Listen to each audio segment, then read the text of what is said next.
They staged up over at the Butterfly parking lot, and then when they got themselves organized, they rolled in here, told everybody one at a time they all had to leave. I told them I couldn't leave. They said that they would deal with me later. Went around the plaza, ran everybody else off, came back, asked me to leave again, which I believe was like the 4th time. And I told them, no, I couldn't leave.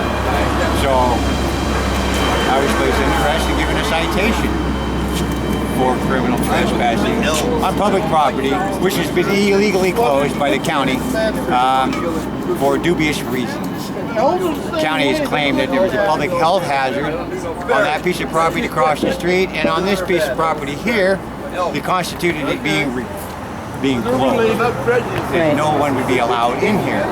Yet they came in here yesterday, they power washed the pavement over here, stirred up the dirt a little bit, spread Roundup all over the place, and then the growers market came in and set up fresh fruits and vegetable stands to sell public fresh fruits and vegetables, which are now contaminated by the airborne chemicals that you would find in Roundup. So, when the evening came along, they started putting the barricades up. I decided I wasn't leaving here. So, now that the public had moved into here, we had our drum circle, and at the end of the day, I just wasn't going to leave. They can't do the double standard. They can't sit there and selectively enforce a rule and then give a BS story of why it's okay for them to selectively enforce the rule. The truth is they lied. There was no biohazard over there. They never used any biohazard chemicals, and if they would have, I would have thought the people cleaning up would have been in biohazard suits, which they weren't. They were just in yellow safety vests, spraying Monsanto brand. Is it Monsanto brand? Is Roundup Monsanto? It has to be Monsanto, right? Oh, yes. Everything is fucking Roundup is Monsanto. definitely Monsanto. So that's where we're at. So I took an arrest. We'll see what happens.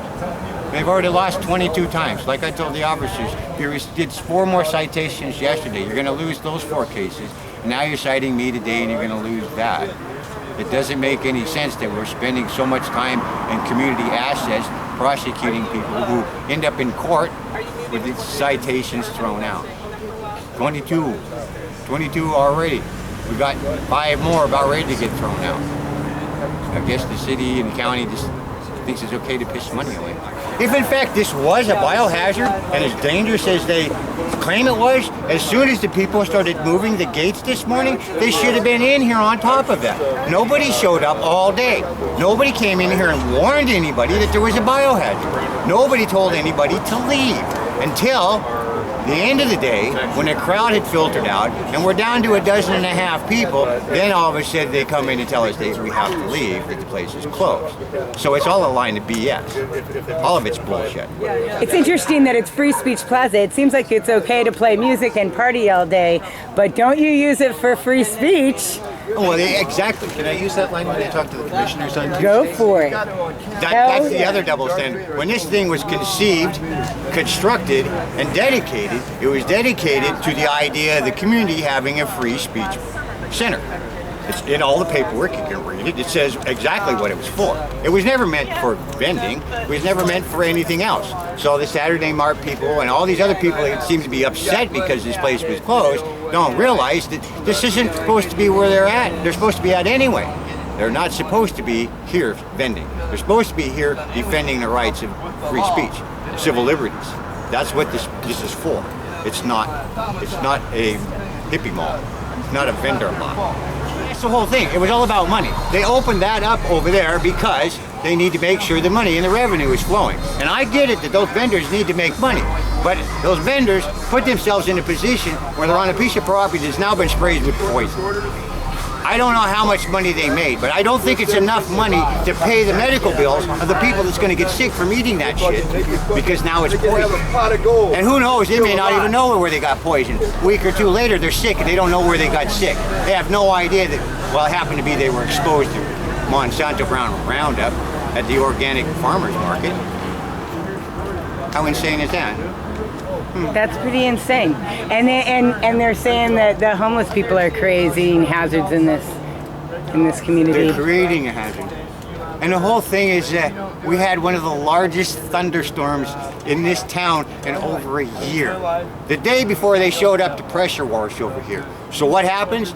Mother Nature sent millions and millions and millions of little raindrops, little work crews to clean everything. So they didn't need to clean nothing. It was all clean. It had done been clean. They want to claim that they spent $20,000. The top wage of an employee was maybe 25 bucks. They had $100 worth of equipment. If they spent $1,000 to clean that, I'll kiss their ass. It didn't cost nothing. It didn't cost anything. The rest of that was an administrative fee that went to one of the... Exactly. There was somebody padding their pocket. It sure didn't go to fixing that lot. That lot don't look any better now. I don't know, but it seemed to me like these spaces were just as clean, if not cleaner than usual when that protest left this site. When Sleeps left this site was cleaner than when we came here. There was no question, because we already know we're on point.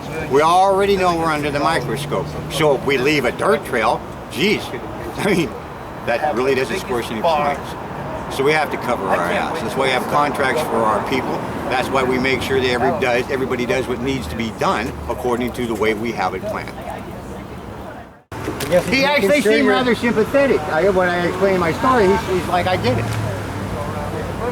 You can see that they know it's not okay. They know there's something wrong. They know it's not okay.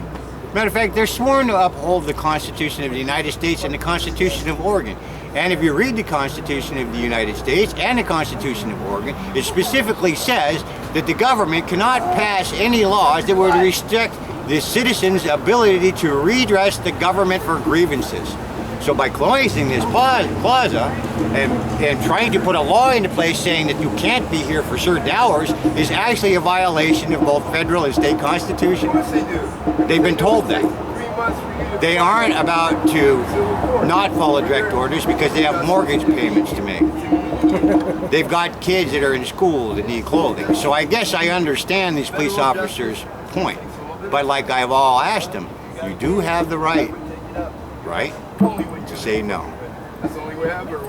So they willingly move into it. As far as I'm concerned, they've prostituted themselves. Because you know you're doing something wrong and you're still doing it because you need that wage, you need that pay. At some point in time, money has to be less valuable than a human being.